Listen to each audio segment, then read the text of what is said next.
Welcome back to another episode of Black Lightning Amped Up. Today we're going to review the second episode of Season 2, Black Lightning, Black Jesus Blues.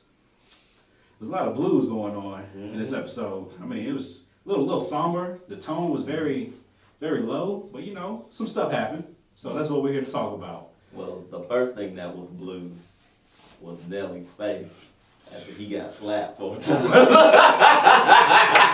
The level of disrespect. You would have thought Walker was a streetwalker the way that he was getting smacked across that table. I was like, man, give him his money. Just give it to him. Like when someone got you so scared that you can't even think straight, I don't even have any advice in this situation. I got an advice: run life, run, bitch, go run for your life this way.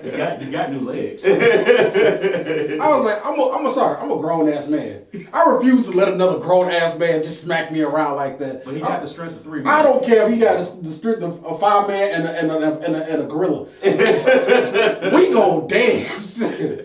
That's pretty much Waka Flocka's arc this episode. Besides getting slapped around by Tobias, he also got pushed off a roof by Jen. Man, you got a rough this episode. This isn't Waka Flocka Blues? Cause he was truly in his beige feelings this episode.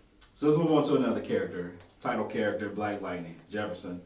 Like I said, he's seeing kind of somber this episode. He's losing school, his principal position. They found a new replacement for him. A white man. Who apparently has a black man's name. Mike Lowry. Mike Lowry. You know what that means. They gonna ride together. They gonna die together. That's right, people. They bad boys for life. Well, I mean, since we on Jefferson, can we talk about how for the past 2 episodes, Robert Townsend been digging in his shit? Like that's the only reason he's on the show. I did not know that Robert Townsend was so G. Like every time I'm watching him, like, who is this guy? Like when he was like when Jefferson was like, you want me to just sit there and dance? He's like, yeah, I want you to shuck and jive and moonwalk and then say yes sir, boss. I was like, come on, man. Like chill. Break it down. Exactly. I was like, can we open up a window? It's starting to get all racist in this piece. It's a CW show. Chill. All right, so I mean, it is what it is. He's basically being replaced by Ron Clark. If you don't know who Ron Clark is, look him up. He's big in Atlanta. All right, that's pretty much all I got to say about Jefferson this episode. Besides losing the school, he kind of has that aggression going on that he's keeping bottled up right now that we'll probably see let out in the next episode or after that. Maybe if he would go to some therapy, they wouldn't have it. Because we did see him kind of lay into Anissa's ass as well. Well, and that's my thing. I think that there's more to Jefferson too going on in this episode. He's losing control. Like, it's so much stuff going on. He got the thing with Anissa's powers just breaking loose. Jennifer's doing her own thing. Lynn is off with the enemy, and he's got to worry about her. Metahumans are escaping, and it's on the rise. He's like, he cannot get... Like, his whole premise was, I can control the town to some degree, but everything is running rampant, and he can't control it anymore. Yeah, he's not fighting gangs anymore. He's fighting the system. And even down to the last occurrence when he's fighting that little girl, and for a second he just stops because he was like I got children, like I got 2 daughters at home, and how do I talk to you? How do I bring you down without physically hurting you? And then he soul grabbed her. I'm bleeding on the inside of my chest. She had Jefferson ass spinning in the air like a glow stick. Like cue the techno. Yeah, that was wacky. It's a bird, it's a plane, it's a glowing dildo. That borderline on Flash territory. Yeah, he went from a superhero to a sex toy. All right, so let's see what's going on in Lynn's world. Like, we start off the episode also with one of the metahumans escaping that we just mentioned. She has to pretty much bring all this. She pretty much has to wrap all this up in a bow because she's basically in charge over there. So this is coming down on her head. What you got to say about Lynn? This is the first time that I've ever thought that, damn, Lynn is dumb. Because, hold on, and before I get attacked, let me explain what I mean. You're going to bring a meta who can force people to tell the truth to your house with a bunch of superheroes with concealed identities. That wasn't the best plan. I got something to say about that. Me too. So I kind of feel like she did that on purpose, and I think it was a subtle nod to last week where she said that they need some therapy, that they all need therapy. Mm-hmm. I kind of think that was kind of like... We're moving towards that direction. Yeah. Okay. And I'm going to say this too. When Bill Duke walked in and was like, you know you done fucked up when you let him go. Because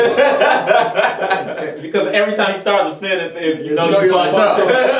Like, you can just insert it in. Exactly. But basically he was like, we could use him for some stuff. Yeah. And Lynn wanted to act all outraged, but it's like, didn't you just do that with your family before because of your own selfish bullshit? Why don't we move on to Jen? Let's talk about Jen. Okay. All right, aka Baby Phoenix. This is the closest we're ever gonna get to a proper Phoenix Force. Mm-hmm. Because that preview, we saw the end of the episode. I can't control it. That's great. Like I ran to the kitchen to get some water. I was like, put it out. All right, so she didn't really have too much going on this episode. We know that, like I said, Walker Flock is coming back, trying to get back in her life. She ain't having that. Which is what I love, that she's not defined by a relationship. Yeah. Like, she was like, okay, we had that moment, it's over with. Now I'm trying to deal with some personal stuff. Yeah. I ain't got time to sit here and worry about your feelings. But I love what she brought up in the beginning of the episode, because this is what we've been talking about, especially you. The biological stuff going on with her body that she's worried about. Like her and her sister were talking about cramps and all this stuff. Yeah. Like she's physically changing. And so that's still something she's concerned about. I did love the way how she did spin that Black Lightning comment. She was like, when Khalil was like, why do you care so much about Black Lightning? Because he saved my life. High five, girl. Like Khalil did, he don't know what's going on. Like he just thinks He the last horse crossing the finish line. I don't think of that. Did you see how he was acting? Look, he got his ass whooped in chest, and then he got slapped around. So he's scared as fuck. Even though he was like, Tobias got the shit on me. I gotta work for him. He gonna whoop my ass again. Oh well. That was your choice. Mm-hmm. Let's move on to Anissa. I gotta speak on this. I think we all got something to say about Anissa. First, You traitor is disgusting. How dare you leave? You dishonored this household. Mm-hmm. First of all, Jefferson should have beat that ass. I am a grown ass man. If I disrespected my parents like that, they would still beat my ass. Who are you talking to? Like, she got out of pocket like spare change and Lynn. I would have whooped the shit. Call the police. You gonna need them. What were we talking about? I was talking about the blatant disrespect she gave to Grace. Oh, that too. Yeah. First of all, you don't disrespect Grace Choi like that, okay? You don't come out of the water all sexy, water shining off of your body, and then you gonna just with this other huffy. and you're gonna sit there and cheat on Grace Choi with that guardian angel. How dare you? Who am I mad at? Look, don't do Grace like that. You say you're going through some stuff, and she clearly see that you have other ways of dealing with your stuff besides talking to her. You know what? Just talking. You know what pisses me off the most about that scene? What's that? Every woman in that building was fine. What club is this? Blatant lie. y'all in Atlanta? Oh, sorry, where? Ferguson.